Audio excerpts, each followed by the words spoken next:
Hello, friends. Welcome to the DTFH. I'm glad to see you again. I'm excited about today's episode. It's been too long. If you've been listening to the podcast for a while or watching it, then maybe you've seen an episode or two with Raghu Markus. He runs Ram Dass's foundation, the Love Serve Remember Foundation. He's one of the coolest, sweetest people I've ever met. And this was one of my favorite conversations I ever had with him. Also, it was a chance to plug something that I haven't had a chance to plug yet. And this is happening next week. So if you're probably listening to this on Sunday, listen, I donated something very special to the Love Serve Remember Foundation. When I made the Midnight Gospel, the shoe surgeon gave me almost a one-of-a-kind pair of shoes based on some shoes that Clancy wore in the Midnight Gospel. Maybe you could put that on the screen now, Josh. I'll send you a picture of it. But I donated that to the Love Serve Remember Foundation so they could auction it off. It's a nonprofit. That's how they make money. So for any of you who are into the Midnight Gospel and want to get a cool pair of almost one-of-a-kind, I think he made a few other pairs, but like not many at all. Then this is your chance. And the link is going to be in the comments section down there. Or if you're listening to this, you can find links to where the auction is and pictures of the shoes if we didn't put them on the screen at duncantrussell.com. So now, everybody, welcome, host of Mind Rolling, dear friend, Raghu Markus. Raghu, welcome to the DTFH. You are a technical wizard. Thanks for solving my Riverside problems. I don't know what's going on or why we have bad Riverside karma. Duncan, welcome to Mind Rolling. Thank you. This is a dual podcast, Freds. I'm honored to be on Raghu's awesome podcast, Mind Rolling. If you haven't heard it, if you're interested in spiritual topics, he has some of the coolest guests ever. You get some of the best guests, man. You know what? This just reminds, because just earlier this week, so MAPS is happening. I think you know about that. The Multidisciplinarian Association for Psychedelic Studies. That's fantastic that you got that. I can never get that. That's happening on June 16th through 20th, and we're going to be presenting there on Thursday. We're representing Ram Dass's perspective on spirituality and psychedelic insight. That's We're going cool. to have some incredible guests like Tony Bossis, who is a wonderful scientist who redid. Remember the Friday night experiments that Ram Dass and Leary did with getting different people from various religious backgrounds, and they gave them psilocybin. The Friday I didn't know night. that was called the Friday night experiments. I'm aware of the you mean the Good Friday? Good Friday. You got it. Yeah. Yeah. I've been doing Friday night experiments for a long time. Yeah, I know.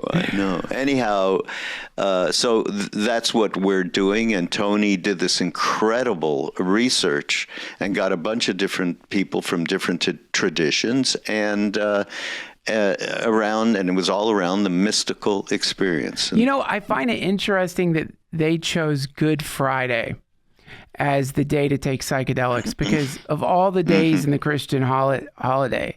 Easter makes sense, but Good Friday, this is like when they put a shroud over the cross. This is when Jesus died. It's like the saddest day in the Christian calendar, and very solemn, very somber. And so I never knew that, until I started going to Mass with Aaron and, realized how much the Catholics really connect to the story in a visceral way where, whereas people who aren't Christians, they think of it in terms of metaphor. They think of it in terms of some kind of philosophical thing, maybe a seasonal, the end of winter. But Christians, they connect to it as though someone they loved more than anyone in the world had just been murdered for no reason. And so the idea of taking psychedelics on that particular day was a really strong choice. Yes, I would say. Well, who In a knows? church. These guys, they had been doing a lot of psychedelics over that period, and who knows how this particular thing came up. You never know. But I want to get to the point, because we're talking about podcasts, we were talking about mind rolling, what I do and all of that. So because of this MAPS thing, we're helping them out, letting everybody know it's happening. Go to Denver, etc. And you can find the links for all of that, MAPS or .org. You'll get it somehow. It's an org, yeah. Anyhow, as a result, I was introduced to a scientist to do a podcast. And her work was all around psychedelics and the brain. You, Duncan, would absolutely love to talk to this person. Her name is Gul Dolen. And I learned more in that hour that I did that podcast with her than I've learned about anything in a very long time. What's her research specifically? It's around neuroscience, right? But the experiments that they were doing, they started experimenting, giving, with MDMA. That was the central psychedelic that they used. So they started with mice, and then she decided, mice are still social beings, and she said we wanted to look for an animal of some sort that was not pro-social. And you know what that animal is? I can name a bunch. The cat. Octopus. No. Cats will get together and love each other. Cats are sweet. The octopus swims alone. Exactly. So I said, wow, octopus. You remember the Octopus Teacher, whatever that film was, some years back? Fantastic film. I loved it. Everybody loved it. Yeah. These wonderful octopus that, That's relating the last time with... I had fucking calamari, I'll tell you that. That did to the calamari industry. That was an atomic bomb. People who were making a living off of calamari were like, what is happening? No one's eating calamari anymore. Before that movie even came out, we were in a retreat, and you were there with Ramdas years ago in Maui. Yeah. And Roshi Joan Halifax was part of the presenters. And in the middle of her talk, she talked about experiments that were going on at Johns Hopkins back east and around octopus, and their ability to feel, empathize, and feel, and actually think is astounding. So she went on and she said, no calamari. No more calamari. No more calamari. And from that moment on, that was it. Well, there's a video that people can watch. It's on YouTube, but you can see them dream, because you could watch this octopus changing its color as it's dreaming about catching food, and you could see its body camouflaging with the dream environment that it's swimming through. I mean, there's people who think they're basically aliens, that they just came to Earth a long time ago and they're so smart. So they're giving them ecstasy? Yes, not ecstasy, MDMA, which is, people call it ecstasy. There's many permutations of that. It just sounds more scientific if you say you're giving it MDMA. MDMA, yes. So, yes, they did Molly. give... They're giving octopi Molly. Yeah, and maybe they gave too big a dose at first. She actually said this to me. And so the octopus was flailing and doing weird dances and all kinds of weird shit. So they got it to where they thought they had the right dose. What happened? The stoned octopus, went over to the other octopus, hi, and started, oh, hi, how are you? And putting his arms around, and became pro-social. Wow. Okay. So anyhow, this is the kind of stuff that they were doing to really get at what happens to the brain using these substances. And it was fascinating and way more information that I could share with you, but you'll get on with her. I'll introduce you to her. That is so fascinating that there is a way to induce that level of consciousness temporarily. Yeah. Not just in humans, but in sea creatures, pointing towards something that is, we've all read about the studies of the Tibetan monks that they put in MRI machines. Mingyur Rinpoche. They have them practice metta. Yep. And the energy firing through their brains is completely different than most people. When I think, what did they show? They were showing him, like, I think not great imagery, right? Like they were essentially getting him to. I don't remember that detail, but I mean, but it wasn't like the reality, Clockwork Orange or anything, but I'm trying to remember what it said, but it said, like, the only similarity is the way what was happening in his brain was similar to what happens in a mother's brain when she hears her baby. But this was happening for, I guess, someone he'd never met, implying that this compassion thing that they've cultivated goes way beyond letting people into traffic. And like that sense that you have for your children, these people are having for everybody. Yeah. And what surprised them in that particular experiment, he was, I think, him and Matthew Ricard, I think, were the very first monks, Tibetan monks, to do this. But they experimented with other people, other monks and so on, that didn't have that name recognition. And it took a while. I think what they do, maybe they show some pictures and all that, but I think it's part of the Tibetan a meditation practice to do metta practice, sending loving kindness out to everybody. So maybe they just suggest, okay, get into that practice. And, these monks would eventually get into it. Mingyur Rinpoche, they said, okay, get into that particular meditative posture around compassion and whatever. Boom, he was there, like, very, very quickly. Now, also to say, his father was one of the greatest meditation teachers the world has seen, was the Dalai Lama's meditation teacher. Right. And, all of his children grew up in this way and became great teachers and so on. By the way, you know what? We should say about the, this wonderful experiment with the octopus and it having that pro-social behavior. If you have a cat that is acting a little bit off with other cats, don't give him or her, okay? Don't give your cat. Give it to no one's going to give MDMA. their cat there, Molly.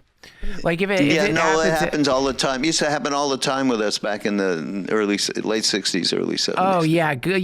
That's a fascinating incarnation to be like Ram Dass's cat. You're definitely guaranteed to be high, no matter what. Exactly. Yeah, you hippies are leaving stuff laying around left. But I think what's notable in what we're talking about is that when you hear about this Buddhist compassion thing, you can only use your own sort of sense of what compassion is, which might not. You might think you're a compassionate person. Most people want to be a compassionate person, but what is happening to these people who've like cultivated or were lucky enough to be born into a family that is using this like technology basically to focus a very specific aspect of their humanity, is that this is not just like good feelings. This is a profound experience that usually, like at the retreats, you kind of have to be lured into it by a really clever teacher who, starts off by saying, think about shit. What happened.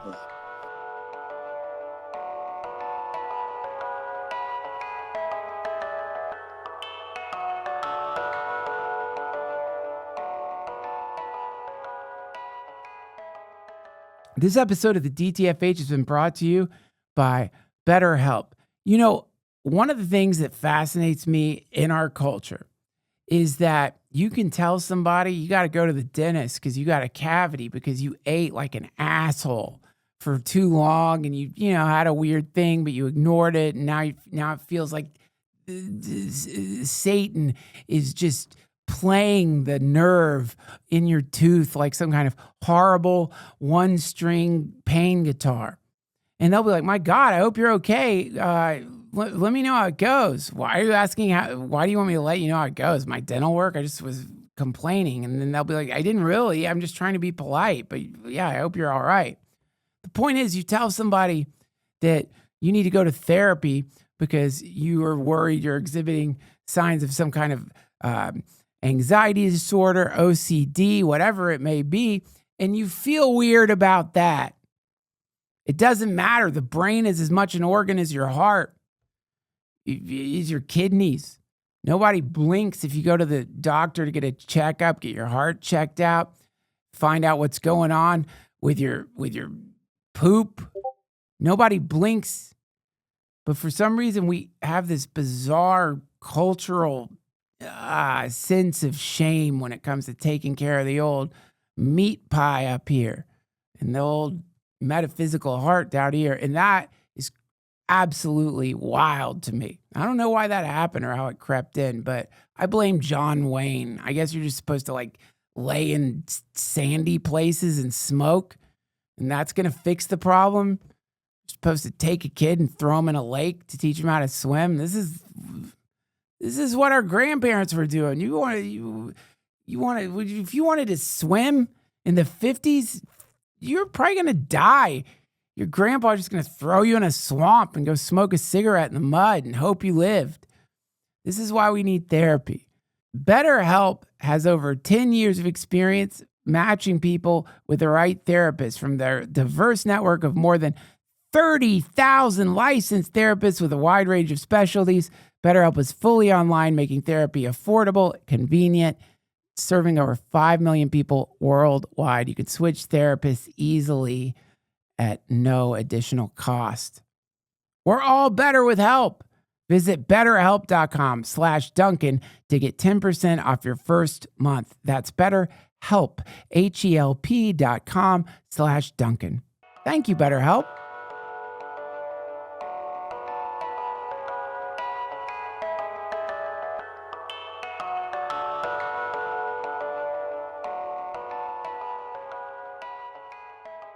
Yeah. Okay. Sorry about that. Don't be. What I'm saying is that the idea that there's a way via some kind of pharmaceutical or actually just some kind of practice to sort of get past that part of us that doesn't even want to feel that, and to like enter into a place where whether you know someone or not, you still have this incredible love for them, a desire to know how they are, to talk to them. That moment where you look across at someone you normally would never even talk to, and they're looking at you because they're high as a kite, and suddenly it's like you're talking to a long lost brother. And they're sharing secrets with you or deep things. It's so fascinating to me that while we all do our day-to-day living in a careful, defensive posture towards the world, just right around the corner is this other possibility. That is such an exciting thing to imagine. Whether or not you want to get there through Molly or through meditation or whatever, but it's exciting to imagine that this is being studied by real scientists. Yeah. And it's exciting if you're an octopus and you're lucky. Yeah. Well, I think it's just really great to get the kind of affirmations that science is giving us. Right. Doing that fMRI, with the Rinpoches and all of that. Dalai Lama is totally into this for like over 20 years, working with people like Richie Davidson, neuroscientists, and so on. So it is great to get that affirmation. but then you know what's similar actually is the affirmation that you get from a psychedelic. Yeah. Right. And the fact, I mean, and this is what we're going to be speaking to actually at MAPS, which is what do? You have that, incredible experience. You are completely at one. I mean, not every trip necessarily is going to be like that, but at some point, I think people do get that experience that's transcendent. Yeah. Okay. You are beyond the little me guy that we talked about in the movie of me to the movie of we that we did. Yeah. Have to mention that too, that audiobook. But the reality is once you have that opening, so that's another affirmation, an opening into, okay, this is real. There is something beyond that little me that wants to protect and defend absolutely everything while we are walking on this planet. Yeah. And that is a great, great thing for that to happen. Then it's, okay, now what?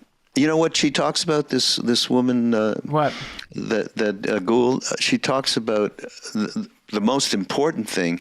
There's a critical period, it's called. So like there's you and I were talking about it in that audiobook. We were speaking to the things that happened to us at very, very early age, which created the persona that we have, created the story that we tell ourselves about who we are, and so on and so forth. So there's a critical period as a baby, actually, that all of that stuff gets formed. And so having awareness about that can really help a human being that comes into this plane of consciousness in terms of helping them remain as open as possible, open as like where they came from. They had just come from somewhere. Now, that happens. This is also part of why she's doing these experiments, this research, is because each different psychedelic, like ketamine is like 3 to 5 hours or something, right? And it has an associated critical period after you take that drug in which formations can happen to neuroplasticity is real. It can change. You can change. And working with with a therapist, using the drug, and then all the way up to, because she went, like LSD, acid is, you talk maybe 10 hours or something, and it has an associated longer critical period from which these changes can possibly happen. And then I said to her, oh yeah, wow, what about STP? She didn't know what STP Fuck was. That shit, man. I said, I took, one time somebody said, here's some mescaline. I said, okay, great. Okay, 3 days later, I was sitting at the dinner table with my friend, who both of us did this, and his mother was serving spaghetti, which came completely alive. And I went, oh my God, this is still going on. She said, I'll have to look into that. STP, because it's a longer period that is some of deep 60s period. hippie stuff there, Fred. That's like I've heard such horror stories about STP. It's scary. That's like some Jacob's Ladder MK Ultra stuff, man. It sounds terrifying. It wasn't scary. It just went on. Acid that goes on and on and on. Nothing scary about that. Dream come true. This is what they, in the psychedelic community, they, really lean into this integration concept. Mm-hmm. And it sounds like, from this perspective, integration means making the most of that moment when the sort of waxy seal of your identity has been heated up a little bit. There's a chance to re-imprint. Tim Leary talked about this, in his circuits of consciousness. This was something he would talk about, is like this, we all get kind of crystallized, iced down, whatever you want to call it. These are all the habits that make up your personality. The psychedelic serves to melt that down, and then there is going to be an inevitable reformation of something, and that reformation is controllable, and that's the neuroplasticity. I don't know that he was even talking about neurogenesis or neuroplasticity back then. I don't know if they had the tech, no, but so. They were on to that idea. And also, there's a paradoxically based on that, there's an explanation within this for why you meet some people in the psychedelic community and they're fucking egomaniacs. And you're like, how is this possible? You see, you though you are professing the importance of psychedelics, you are so, what's the word for it? Seemingly into yourself, and the psychedelics have become your identity. In other words, right. The crystallization. Just pick that up. Yep. Now you're the psychedelic person, but there doesn't seem to be much of a difference between pre-psychedelic and post-psychedelic, other than now you're a psychedelic person, but you're still really thinking about yourself all the time. Right, which is why, which is what Ram Dass was all about his entire life. How do you integrate the ineffable experience into a day-to-day existence? And what are the outcomes of this? And obviously,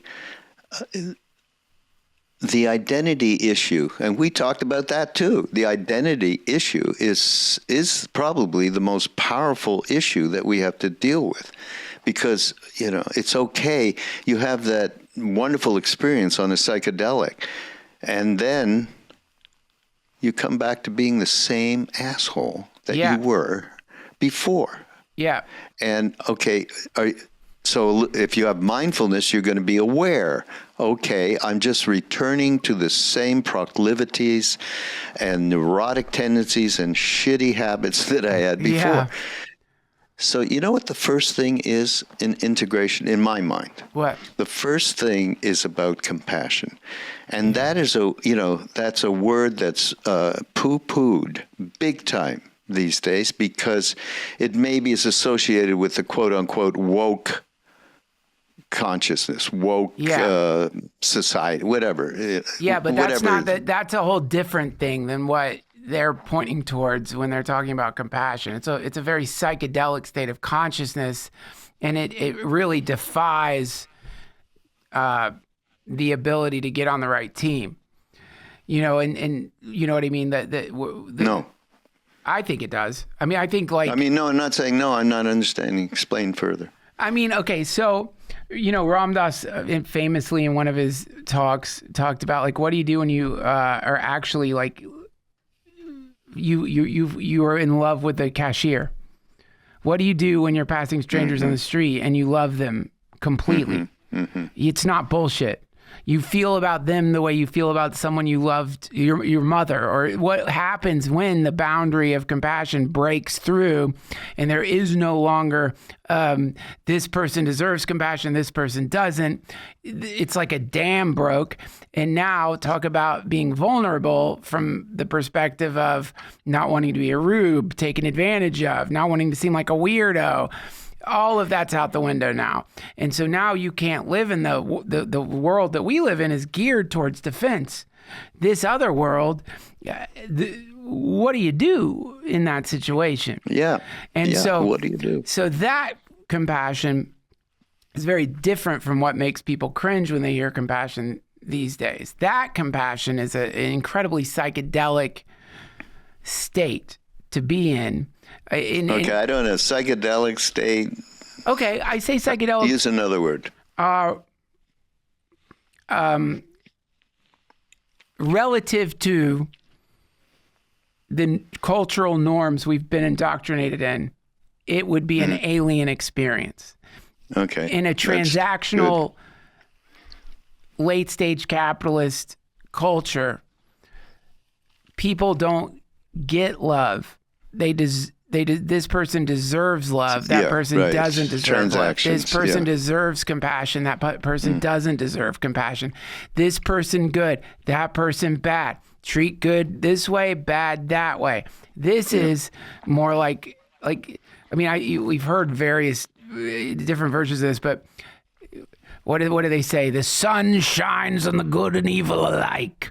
Like, if the sun decided to be transactional in its radiance, we'd be fucked.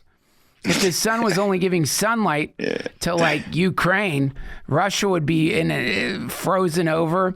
We'd all, if the sun decided it only wanted to give light to good people, it would be a nightmare. And that's obviously never going to happen. But this is more of a kind of effulgent kind of compassion that doesn't differentiate in the way most people do. Ram Dass's great story about, look, you go out in the forest, which is just this enormous array of different trees and plants and so on. Do you look at one and go, that one's too fat? And you look at another one and go, wow, old, scary. You don't do that, right? No, you don't. But where I think the bridge for people to understand this, you might think this sounds nuts, or you might think this sounds like bullshit. But I've had days where I universally hate everyone. Like, so if you want to know a way to understand what this is, just reverse that. And I'll tell you, I got a cavity, and that pain, I haven't felt that much pain in a long time, like finger slammed in the door level pain in my mouth, trying to go to a thing at my kid's school, trying to be a good dad, riding there. I'm in so much pain. I passed the school. Erin's worried. She thinks I've stroked out or something. I'm like, you just don't understand. This cavity is, I haven't felt this much pain in so long. I got to get this fixed. Thank God the dentist got me in. But anyone who talked to me in that car, I love these people. My child, my firstborn son, he could say anything to me. And in that pain, all I felt was a kind of like snarling anger, because I was in so much pain. So understanding this, all you have to do is reverse what you've probably already done on your worst day, which is had a general dim appraisal of all sentient beings. And know if you can do that, then the opposite might be possible too. And from that, you could just by reversing your own neurosis, come up with a fairly hopeful.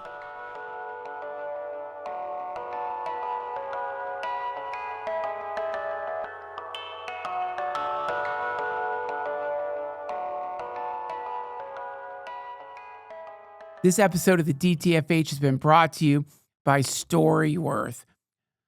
Whoa, this has got to be one of the coolest things out there, especially with Father's Day coming up. Listen, as somebody whose both parents have departed to the hyperspace realm, to heaven, maybe they've reincarnated. I don't know for sure what happens after you die, but I do know one thing that happens after you die. You can't take phone calls anymore.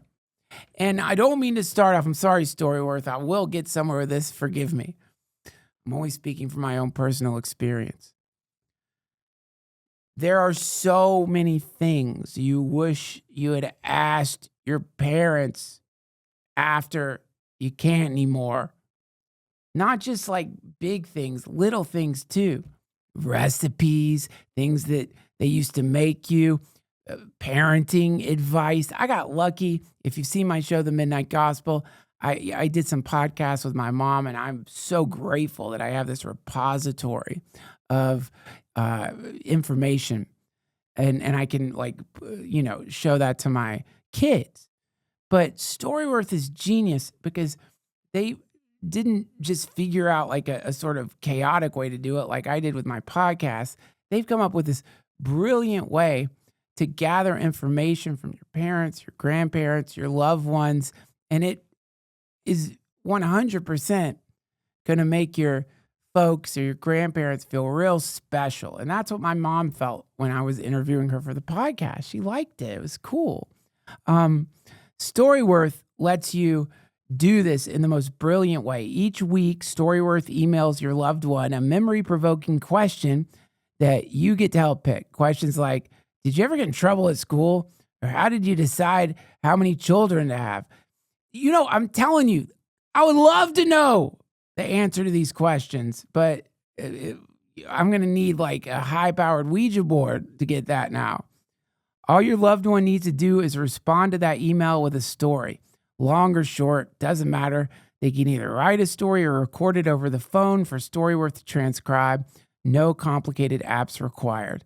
You'll be emailed a copy of your loved one's response as they've submitted over the course of the year. You'll get to enjoy their retelling of the stories you already know or be surprised by the stories you never heard before. After that year of fun, Storyworth compiles your loved one's stories and photos into a beautiful keepsake hardcover book that you'll be able to share and revisit for generations to come. And the book looks awesome. This is a great way for you to connect with your loved ones, make them feel special, and to preserve some kind of record of their lives that at some point you just can't do that anymore.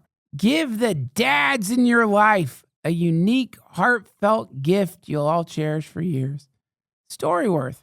Right now, save $10 during their Father's Day sale when you go to storyworth.com/Duncan. That's storyworth.com/Duncan to save $10 on your order. No offense, but I know you guys, and I know you have been putting off Father's Day gifts because I feel like a lot of you are like me. So I know, what are you going to do? Go to Home Depot, buy one of those mega tools? No. Give your papa one of these, the gift of Storyworth. Trust me, you'll be so glad you did it, and it's going to make them feel cool. And then you could also give them one of those cool super mega tools or like a fish hook or whatever. Thank you, Storyworth.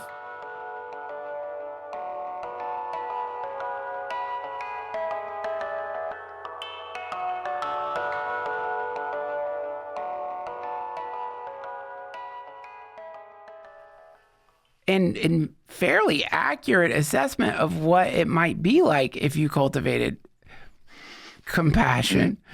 Imagine a day where you walked around and you loved everyone the way on your worst day you've hated everyone. That would be the best day of your life. Look, they're telling us this is possible. It's called ecstasy. I mean, I get why they're doing ecstasy, because on ecstasy, you know, when you're in the peak of good MDMA, you start off loving yourself. Suddenly you're going through the natural steps of metta. You don't even know you're doing the Tonglen practice, but you are. For me, it's usually like, why am I so hard on myself? Why am I so hard on everybody else? Everyone's so great. And that is, it's exciting to imagine that we don't just have to like take Molly to get there. Exactly. That's the point. There is a potential of integration of that essential human experience of goodness, who we are. There is that, absolutely is a possibility. And the fact that, as we just said before, science is making us aware that reality can happen. And then psychedelics is giving us a direct experience of that to let us know that can happen. But then it's the day-to-day drudgery. Oh, yeah. Right? Of practices that need to happen. Or else these things cannot change. And that practice can include, if someone is dealing with horrible depression, certainly ketamine with a therapist is definitely going to help transform it. Fuck absolutely. Yeah. Absolutely. So, these are tools. So that's a tool. Meditation is a tool. Chanting is a tool. Community is a tool. There's many, many different tools. And once you have that experience, one way or the other, you're going to be motivated to use these tools. Well, to yes, change. Especially if you know it's not drug dependent. Like, that's the other thing that's a problem in itself. The side effect of the prohibition for many of us, like Gen Xers at least, is that we reduce the psychedelic experience to a malfunction of the brain, because we are taught you're taking something that's messing up your brain.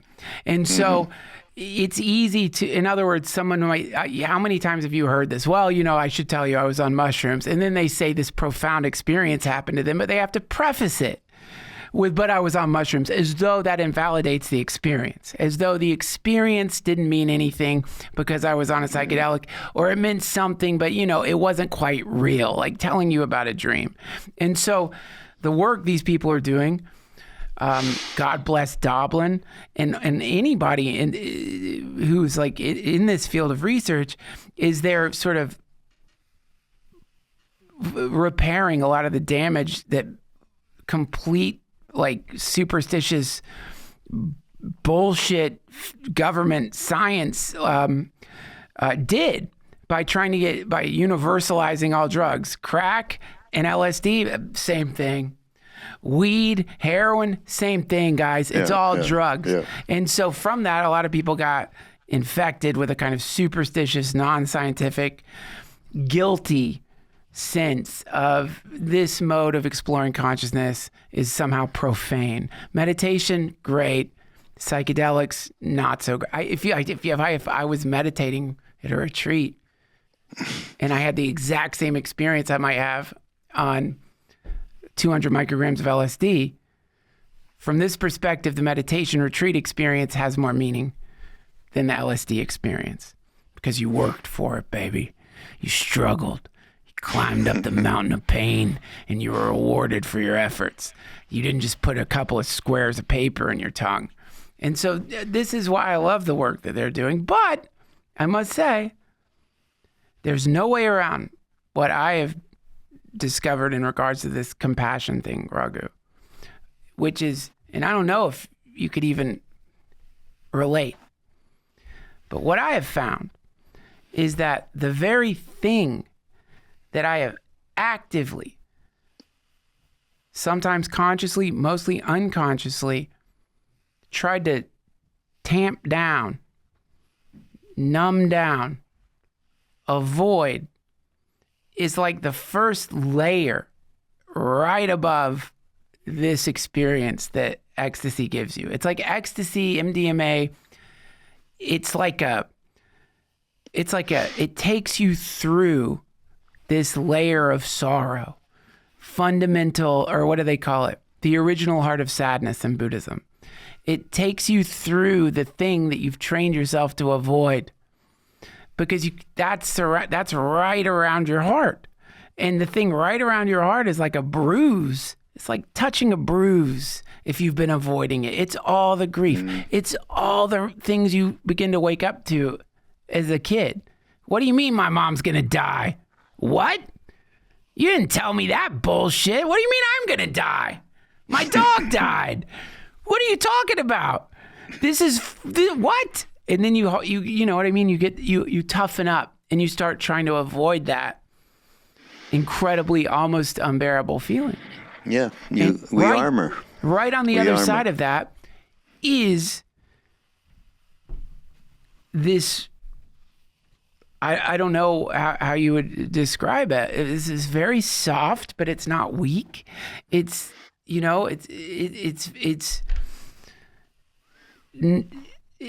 vulnerable, but not vulnerable in like you just broke your legs or something and you're laying on the side of the highway.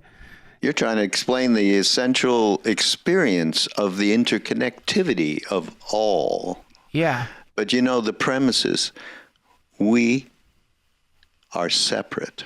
We are living as if we are separate, which is why obviously MDMA is something that opens the door to you to realize you are not separate. All psychedelics do that, but particularly MDMA, which is so much about the expansion of heart into all inanimate and animate things. Yeah. So again, I go back to, okay, you have, once you realize that, it's a matter of what are the things that you're saying, that horror, that sorrow, that separation, as I'm calling it, the feeling like I am alone. And look what happened over the pandemic. That just pronounced it in a big, big way. That's just the other side of the coin to complete understanding, experiential understanding of the way that we are connected. And as His Holiness the Dalai Lama says, we all want to be happy. There are so many, that's the biggest idea behind who we are together as individuals that are together. Yeah. And these properties really announce that to us. And then what do we do about it? Which is, you talked about, I don't know if this part got recorded, but me doing what I do for Love Serve Remember Foundation. Yeah.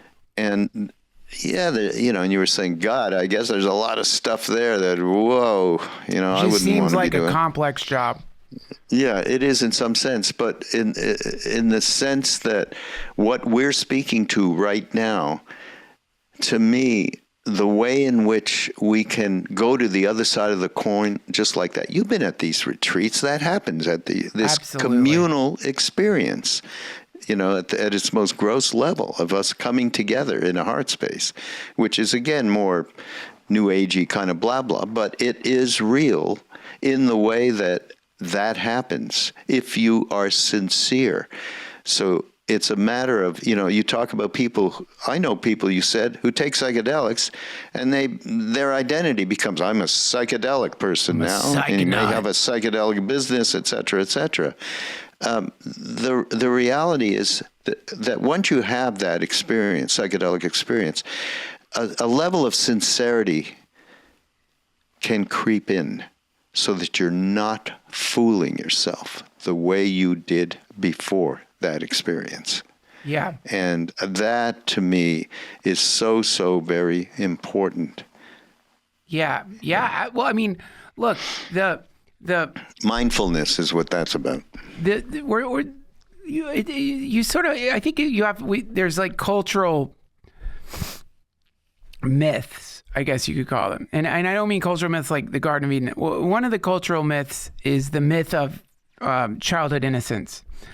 In other words, the way this myth works is there was a time, of course, when you were a child and you were open-hearted or whatever, and you loved the animals and hugged the trees or whatever, and you believed that the world was good, and you believed that people were good, and because you didn't know about the IRS, you didn't know about all of the things that we call the IRS. you didn't know about adulting. And so you get this bullshit. I'm saying this is the myth. So you get this little bullshit oasis. Hopefully, a lot of kids don't, sadly, but you get this, if you're lucky, you get this little oasis, a kind of curated experience where the rough stuff is kept away so you can frolic around, have some fun. You don't know about shingles, kid. You don't know about all the hemorrhoids. You don't know what it's like to get your first lawsuit, buddy. So we're gonna but you don't know about hemorrhoids. Yeah, hopefully that's your the kids worst of all things. Hopefully your kids don't know about hemorrhoids. But the point is, this is myth. The myth teaches that goes away. That's gone. You become an adult. You harden up, you fucking get hard, man. Not the good kind of hard. You get hard. and you actually get soft, sadly, but you get hard, I'm an adult. And so this celebration of the defense mechanisms is the fundamental thing that like has produced the culture that we're in. But what you're talking about, what Ram Dass was talking about, Neem Karoli Baba obviously is talking about, Jesus was talking about, all the teachers are talking about, is in fact, that is not a myth. That thing you thought went away with your childhood, that thing you thought went away after your parents got divorced, after you got your heart broken, that thing is actually right here, exactly now. People say, I want to be young again. They get creams.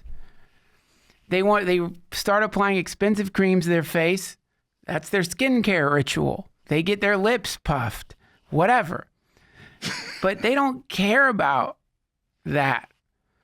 The sad thing to me is the reason they're doing that is because I don't think they realize it, but they think that if they got their skin right, they'd feel like a kid again. If they got the body right, they'd feel that feeling again.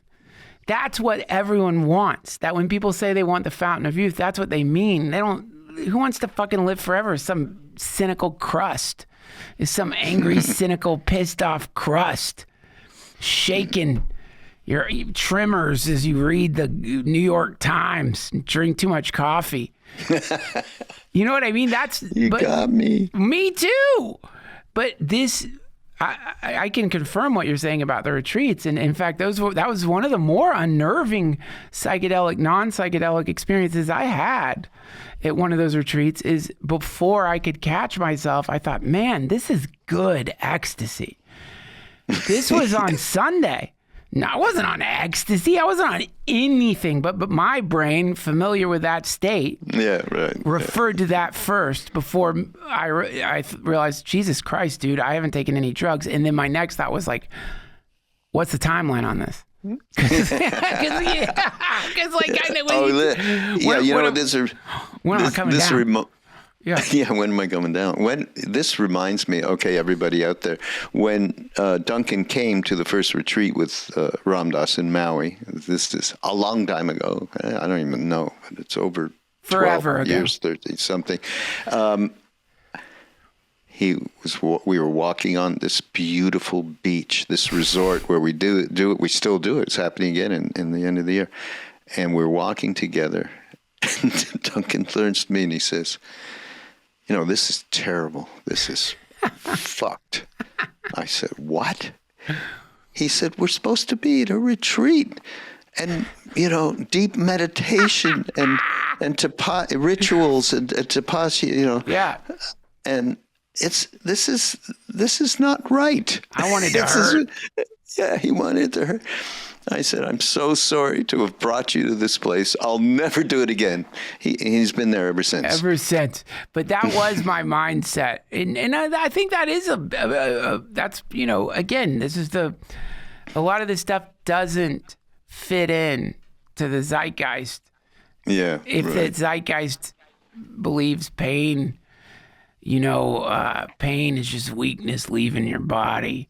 If we live in a world that we're living in and I hate, again, all these words have been co-opted and they suck now, but we're living in a traumatized world. The United States has been at war for 93% of its history. We have generation upon generation. We have layers of PTSD. We have, World War II PTSD, Vietnam PTSD, Afghanistan PTSD, September 11th PTSD. What did Racial I say? PTSD. I mean, we could go on and on and on. It's layer upon layer upon layer of maladaptive behavior designed to not feel the horror or what of what humanity, right, sadly in mass has resorted to over and over and over again. And this poisons generations. You get PTSD and you numb down, you booze it down, you shut down. You just want to survive. You don't want to hurt your kids. You're not intending to be a monster, but the wrong environmental trigger and you're gone with a fucking win. And you know that, not to scare anybody who knows anyone with bipolar knows what a scary way that mental illness that is, because one of my friends who has bipolar told me, what sucks is that now if I'm happy, I'm worried because I'm afraid I'm about to have a manic episode. And that's so fucked up. And, with any of these,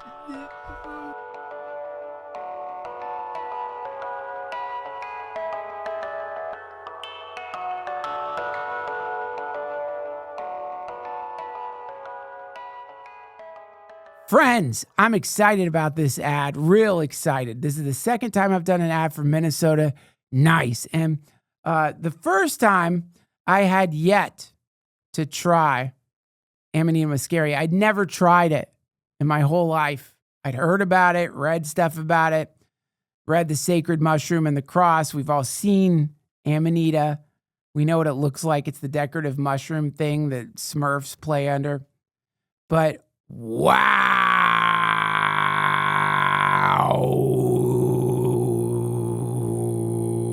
I was blown away.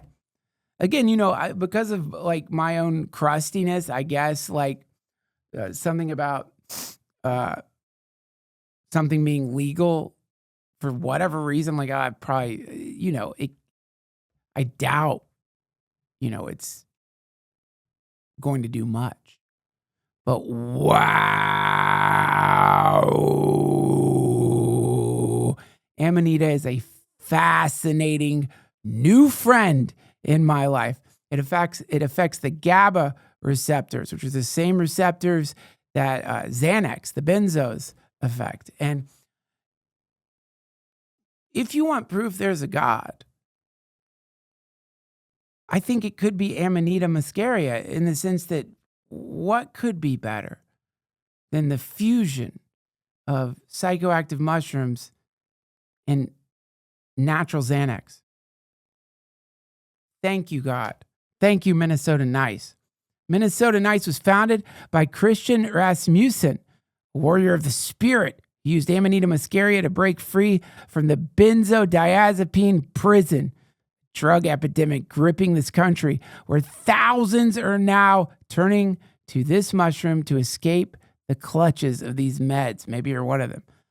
I accidentally got addicted to Xanax on a tour of Australia. I'll tell you about that when I'm not doing a commercial. Rough. That's a terrible kick. Because here's the dark truth. Withdrawing from benzodiazepines can last years, feeling like you're recovering from brain damage with your nervous system screaming as you try to find peace again. And oh God, weird flashes. I didn't have like years of it. This is just like probably the entry level benzo addiction, but it wasn't fun. And the whole time you're just thinking, all I got to do is take another of these Xanax. I'll feel better again. But Amanita muscaria has been a lifeline for so many, helping them relax, sleep deeply, and reconnect with their inner light, while the mushroom whispers, I've been here long, waiting for you to see me. It didn't whisper to me, but wow, I really enjoy the experience a lot. Minnesota Nice is the #1 supplier of Amanita muscaria in the United States, trusted by over 25,000 seekers who scoured the web and found the real deal. No fairy tales, just high-quality products at an affordable price. Now, let me address this point. I just went on vacation in Waco. I'll tell you about that in another podcast.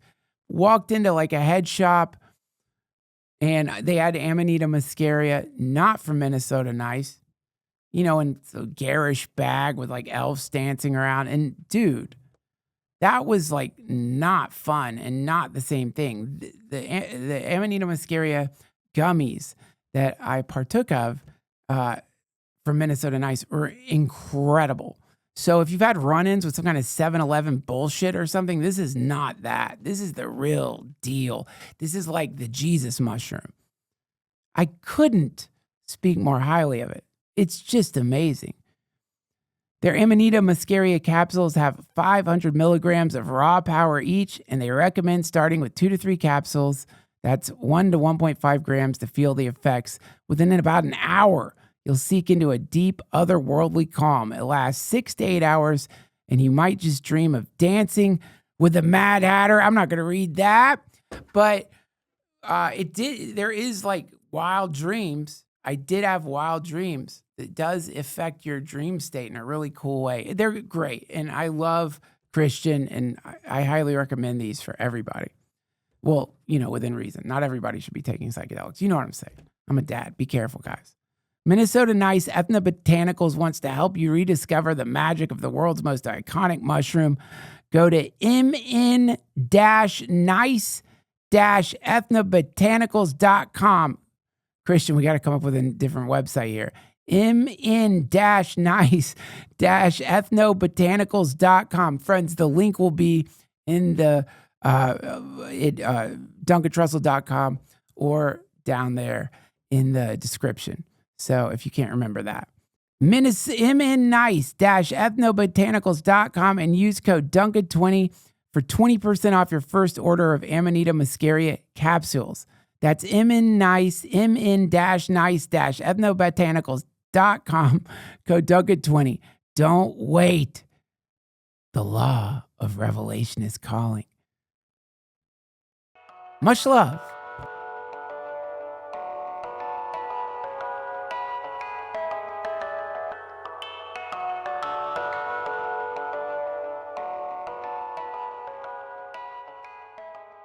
Realities, if you want to look at, everyone looks at the world, they scratch their chin. How did we get here? It's like, are you fucking kidding? Alcohol is our number one consciousness shifting substance, completely embraced by the culture. This is initiation. This is our sacrament. This is our ayahuasca. How did we get here? Well, we got here from hangovers. We got here from hungover slave human traffickers, hungover people hauling people to work for, or they would get murdered. And then in that hungover state, because God knows how much these people are drinking, man. Like in that hungover state, of course war made sense. War makes sense to me. When I have a hangover, a nuclear strike makes sense. When the neighbor starts leaf blowing, yeah. Fucking give me, exactly. I need a mini nuke. So, all right, we need to turn this. Okay, wait, I'm so sorry. Yeah, but so anyway, my point is, probably if you were me years ago and I'm at this retreat and I've heard the stories that Ram Dass has told, and I've read Be Here Now, and I've had some sense, I think there could be something here. You know what I don't want? I don't want my heart broken again, Raghu. I don't want this to be wrong. If this is not true, if these people are just selling a bunch of fucking hippie smoke, then that's it, man. And that, I think, is when many people hear this, me especially, you don't want to open your heart to even the possibility that of being hurt, if this stuff is real, that there is some. Yeah, well, well, I'm not going to take that from you. You already know. Okay? I know. You're just saying this shit. No, I do know it's real now. I'm not for sure. I could say it's real, but who's going to believe me? It's like, I don't know. You have a lot of people listening.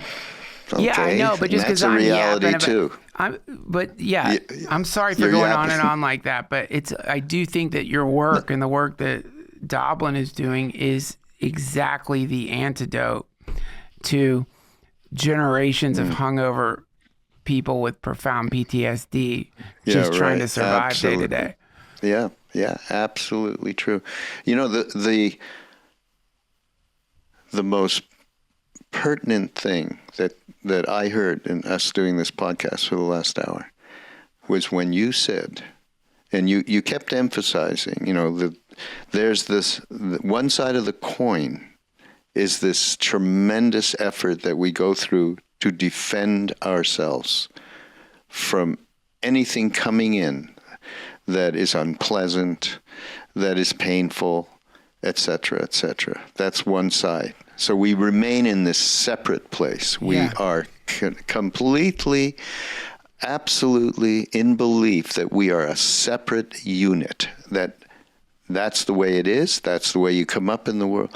And then you said, and on the other side of the coin, you can totally let go into a place that doesn't have this overwhelming fear, doesn't have this lack of any wise hope, as Roshi Halifax would call it. Yeah. For us, and as in terms of our humanity, in terms of what's going on the planet, and what we have created in every way, all of us, for the situation that we are in now. It's just right there. And it's just here now. You said it's here now. And I think that's a fantastic reality. It goes back to somebody wrote, be here now. And the reality is you can be here now. And that's what all of this stuff around psychedelics, around scientists proving out that, there is plasticity, you can change, you do not have to be stuck, and it's real, and how that's being shown by psychedelics, which doesn't mean anybody here, you or I or anybody we're not advocating psychedelics, but that experience, if done in the right way through set and setting, as Leary and Alpert and Metzner put out a long time ago, that is something that needs to be shared because there is healing in it. Yeah. And that's really what you and I talk about and have worked together on for many, many, many years along, and your friendship with David Nichtern and mine is also part of that. And the collection of heart wisdom that comes through the surety that you have about there is a possibility for us to be compassionate to ourselves, stop talking to ourselves the way that we do. Yeah.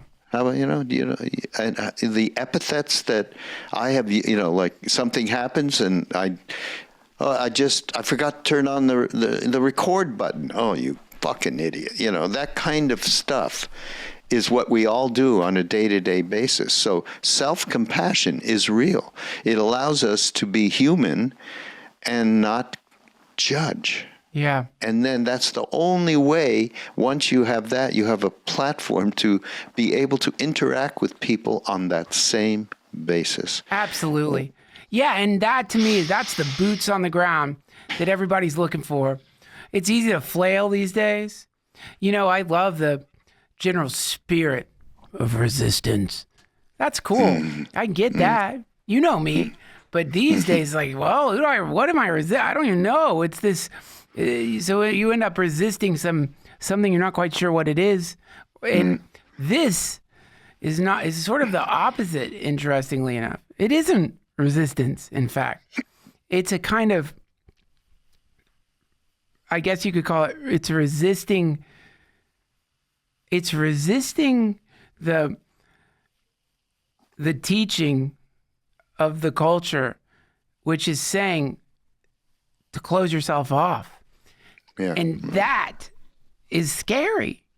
It's resisting that part of yourself that when you get the twinge, that fucking feeling, man.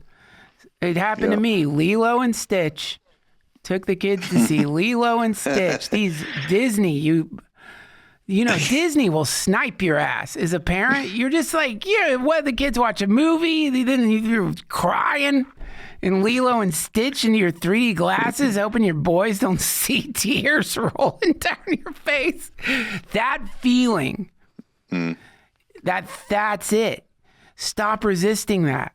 I'm not saying go crying in movie theaters. Don't do that as a dad. You can't cry. I'm just kidding. You're not allowed to cry. No, but you know what I'm saying. Absolutely. Stop resisting that, because that leads to the place that you're talking about.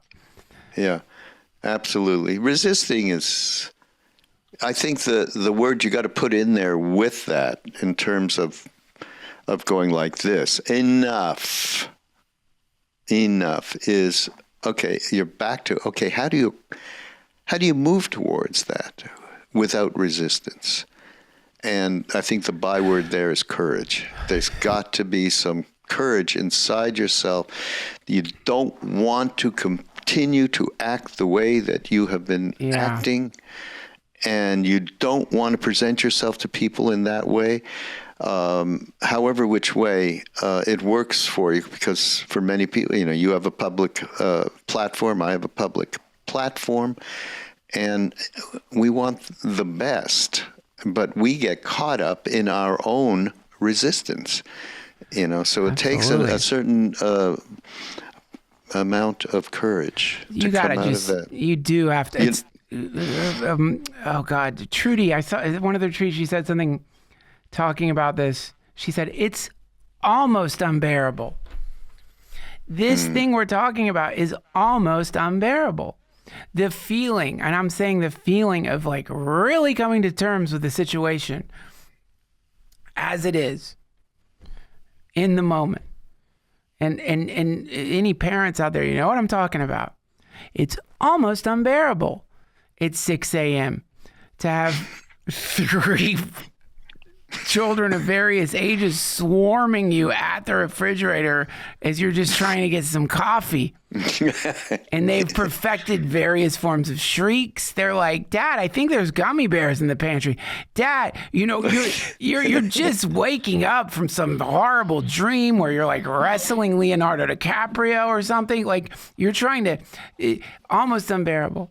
But, by the way, I just got to say, the biggest gummy company in the world, in Europe, in Amsterdam maybe, somehow THC got into the formula, they had to recall 1 billion packages of gummies. What's the name of the company? I don't know. It's the best commercial for a gummy bear company, and who never did. Their sales shot up when people found that out. Yeah, they were like, Raghu, anyhow. We're out of time. Yes. My car's going to get towed. Your car's going to get towed. Okay, wait. Maps is the 16th through the 20th, everybody. Go online. You'll find a way to link into it. And here's the big announcement. The shoes? The shoes. Duncan. All right, here's the big announcement. I'm going to say this up front, too. Friends, when I made the Midnight Gospel, the shoe surgeon handmade a pair of shoes that was based on one of the shoes Clancy wore in the Midnight Gospel. He wore different shoes in each episode. These are not one of a kind. I think he made 3 pairs. Could be wrong about that, but there's not many of them out there. Yeah. Pendleton got some. I got some. Maybe somebody else got some. I'm not sure. But there's hardly any out there. I donated these to the Love Serve Remember Foundation to auction to raise some money for this wonderful foundation. And so these are going on auction next week. They're going on auction June 7th when we do this big benefit with Krishna Das in New York, and we show this new film on KK Shah, who you also met. Duncan. This is not the Maps thing. This is a different thing. This is next week. The auction is associated with this beautiful day-long experience on June 7th. So you tune in to ramdas.org and you'll see a pop-up about the auction, and you'll be able to. I'll post something on my gram so you guys can have, like, if you don't remember that or whatever. So yeah, if you're interested in getting one-of-a-kind Midnight Gospel Clancy shoes, these are super cool. I do have like profound, almost leprotic athlete's foot, and I did put them on, so you probably should. I'm just kidding. Okay, you just got I have shingles. You're the best, Raghu. And thank you. We'll catch up offline, and I will plug this at the beginning. Mind rolling, folks. Thanks for bearing with me. Network. Yeah. I know usually y'all are talking to llamas and swamis and Scientists. and then my ass comes on and ruins the vibe. But thank you, mind rolling people, and thank you, Raghu. We love you. Love you. We love Bye. you. That was Raghu Markus, everybody. All the links you need to find Raghu or to potentially bid on these one-of-a-kind Clancy shoes are going to be at DougAndTrussell.com or in the description below. Bye.